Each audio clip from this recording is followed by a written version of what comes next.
খুলনার দিঘলিয়া উপজেলা ছাত্রদলের সাবেক সভাপতি ও খুলনা জেলা ছাত্রদলের সাবেক সহসভাপতি আ.ন.ম মুরাদ হোসেনের মৃত্যুতে তার স্মরণে শোকসভা ও দোয়া মাহফিল অনুষ্ঠিত হয়েছে।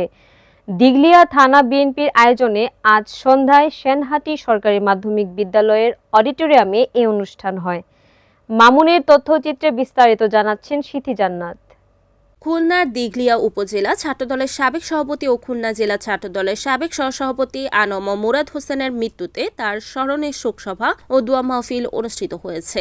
দিঘলিয়া থানা বিএনপির আয়োজনে 7 সেপ্টেম্বর সন্ধ্যায় সেনহাটি সরকারি মাধ্যমিক বিদ্যালয়ের অডিটোরিয়ামে এ অনুষ্ঠান হয়। সভায় সভাপতিত্ব করেন দিঘলিয়া থানা বিএনপি সভাপতি এম সাইফুর রহমান মিন্টু। প্রধান আলোচক ছিলেন খুলনা জেলা বিএনপি যুগ্ম আহ্বায়ক অধ্যাপক মনিরুল হক বাবুল। বক্তব্য রাখেন খুলনা জেলা বিএনপির আহ্বায়ক মোহাম্মদ মনিরুজ্জামান মন্টু, যুগ্ম আহ্বায়ক খান জুলফিকার আলী চুলু, সাবেক ছাত্রদল নেতা ওয়াহিদুজ্জামান রানা, বিএনপি নেতা পারভেজ সাজার বাবলা, অধ্যাপক মনিবুর রহমান, মোজাম্মেল শরীফ, খন্দকার ফারুক হোসেন প্রমুখ। বক্তারা বলেন, স্বৈরাচার বিরোধী আন্দোলনে ছাত্রদল গুরুত্বপূর্ণ ভূমিকা রেখেছিল। তাদের আন্দোলনের শক্তিতেই সামরিক শাসন এরশাদ ক্ষমতা ছাড়তে বাধ্য হয়েছিলেন। আগামী দিনেও দেশে যদি ফ্যাসিবাদী শাসন চাপিয়ে দেওয়ার চেষ্টা হয়, ছাত্রদল তখনও নেতৃত্ব দিয়ে গণতন্ত্র রক্ষার লড়াইয়ে অগ্রণী ভূমিকা রাখবে।